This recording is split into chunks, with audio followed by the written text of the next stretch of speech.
Tu crois que la vitamine C, c'est le sérum miracle qui éclaircit tout, enlève les taches, booste l'éclat, mais en vrai, ça peut aussi irriter et parfois donner encore plus de boutons. Spoiler, le problème, ce n'est pas la vitamine C, c'est bien sûr la façon dont tu l'utilises. Je vais te dire exactement quel type de vitamine C choisir selon ta peau pour éviter les irritations. Donc tu l'as compris, ta dose de skincare honnête, c'est maintenant.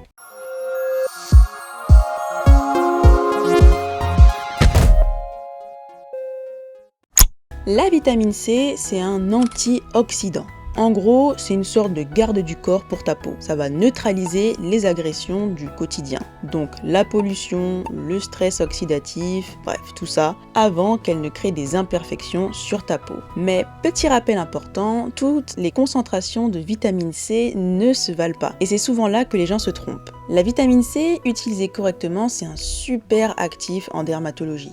Elle éclaircit les taches, elle stimule le collagène et elle protège et prévient le vieillissement de la peau. Plusieurs études que je te partage en commentaire ont montré que la vitamine C, ça réduit l'apparence des taches en 8 à 12 semaines. C'est incroyable. Mais voilà, le marketing te vend des sérums qui peuvent parfois contenir 20% de vitamine C, alors qu'en vrai, au-delà de 10 à 15%, tu n'as pas plus de résultats que ça, mais juste plus d'irritation. Et maintenant, tu vas voir comment éviter ça. Voici les 3 erreurs à ne pas faire quand tu utilises de la vitamine C. L'erreur numéro 1, c'est la combiner avec trop d'actifs irritants, comme les acides, donc l'acide salicylique ou encore l'acide glycolique, plus du rétinol la même soirée. Si tu fais ça, ta peau, elle part en PLS. Ensuite, l'erreur numéro 2, c'est penser que plus il y a une concentration forte en vitamine C, mieux c'est pour ta peau.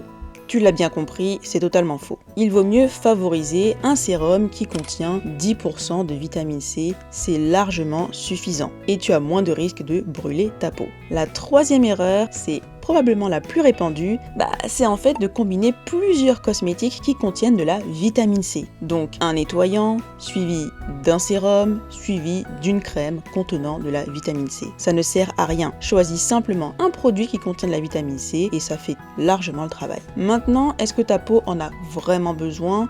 En fait, pas vraiment. C'est un plus. Tu vois ? Il y a quand même une bonne nouvelle, c'est que la vitamine C peut être utilisée par tout le monde. Les peaux sensibles doivent en revanche utiliser une faible concentration, donc un sérum avec 5% de vitamine C, pour éviter toute irritation. Comme tu le vois, cet actif est vraiment top, mais pas à n'importe quel dosage. Le problème n'a jamais été la vitamine C en soi, mais comment les gens l'utilisent. Et toi, la vitamine C, tu en utilises déjà dans ta routine ou pas du tout ? Dis-moi tout en commentaire et si tu as des idées pour ta prochaine dose de skincare, tu me partages tout en commentaire. Ciao!